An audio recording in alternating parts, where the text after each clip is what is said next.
علامہ اقبال علیہ رحمہ نے ایک شکوہ بیان کیا ہے ابو جہل کا، جو اس نے کعبے کے پردے کو لٹک کر کے پکڑ کر کے زاروں کے تار رو کے اللہ سے کیا ہے، اور شکوہ حضور کا کیا رب سے۔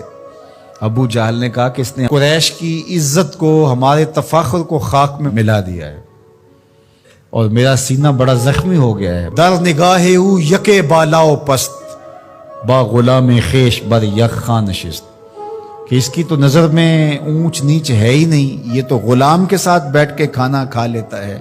تو اگر یہ دین یہ لے کر آیا ہے تو پھر قریش کا وقار کدھر جائے گا؟ یہ کعبہ کے پردے سے لپٹ کر کے اللہ سے شکایتیں حضور کی لگا رہا ہے ابو جہل۔ اللہ اکبر۔ تو وہ غلام کو انسان نہیں سمجھتے تھے۔ جب غلام آقا کے جوتے اذن کے بغیر چھو بھی نہ سکے، میرے حضور معراج سے واپس پلٹیں اور کہیں بلال تو کون سے نیک عمل کرتا ہے، جنت میں تیرے قدموں کی آہٹ سنتا رہا۔ کیا خیال ہے اس ایک جملے نے دور غلامی کی ساری تھکن اتار نہیں دی ہوگی، اور بلال فرش سے اٹھ کے فراز عرش پہ نہیں پہنچ گیا ہوگا۔ حضرت سیدنا عثمان غنی رضی اللہ تعالی عنہ جمعے کی تیاری کرتے۔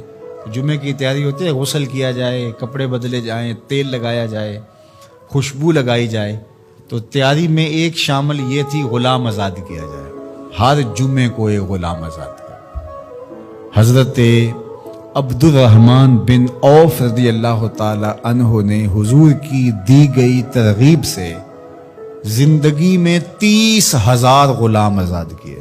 اتنے طریقے دیے غلام آزاد کرنے کے، قسم توڑ بیٹھو غلام آزاد کرو، کفارہ زہار میں غلام آزاد کرو، روزہ توڑ بیٹھو غلام آزاد کرو، کفارہ قتل میں غلام آزاد کرو۔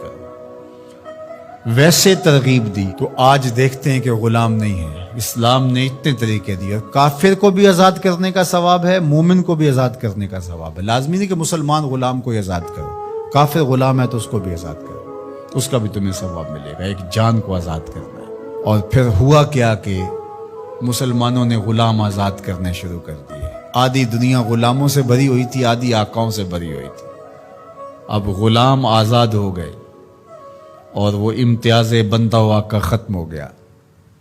ایک سال پاکیزہ معاشرت وجود میں آئی، اور وہ وقت زمانے نے دیکھا کہ حضرت عمر رضی اللہ تعالی عنہ نے مکے کے گورنر کو بلایا کسی کام کے لیے مدینے، تو انہیں پوچھا کہ اپنے پیچھے کس کو اپنا قائم مقام گورنر بنا کے آئے ہو؟ تو انہوں نے کہا ابن ابزے کو۔ انہوں نے کہا یہ ابن ابزے کون ہے؟ میں نہیں جانتا۔ کہا یہ ایک غلام ہے۔ تو کہا اے غلام کو گورنر بنا آئے ہو؟ کہا کہ وہ قرآن جانتا ہے۔ تو حضرت عمر رضی اللہ تعالیٰ عنہ نے کہا مجھے حضور کا فرمان یاد آ گیا، یہ قرآن لوگوں کو پستیوں سے اٹھا کے بلندیوں تک لے جائے گا۔ غلام گورنر بنے۔ ہندوستان کے اندر باقاعدہ ایک خاندان غلامہ گزرا ہے، جس طرح خلجی حکمران ہوئے، مغل حکمران ہوئے، ایک باقاعدہ خاندان غلامہ تاریخ پڑھے، وہ باقاعدہ بادشاہ بنے۔ تو یہ تاریخ ہے۔ بھلا غلاموں کو اس مسند پہ بٹھایا جا سکتا تھا، سوچا بھی جا سکتا تھا، اپنے ساتھ بیٹھ کے کھانا کھلانا، اس پہ شکایتیں لگا رہا ہے رب کے حضور، کعبے کے پردے کو تھام کے ابو جہل کہ از محمد سینہ ما زار زار، ہمارا سینہ زخمی ہو گیا ہے۔ در نگاہ او یکے بالاؤ پست، با غلام خیش بر یک خان نشست۔ یہ تو غلاموں کے ساتھ بیٹھ کے کھانا کھانے کی بات کرتا ہے۔ اگر یہ دین ہے تو پھر قریش کا وقار کدھر جائے گا؟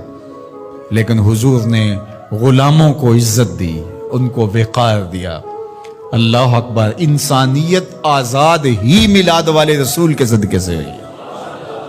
انسان غلامی کی زنجیروں میں جکڑا ہوا تھا، انسانیت کو غلامی سے آزادی دی ہے تو میلاد والے محمد عربی نے دی ہے۔ تو ہم کیوں نہ پھر حضور پہ درود پڑھیں۔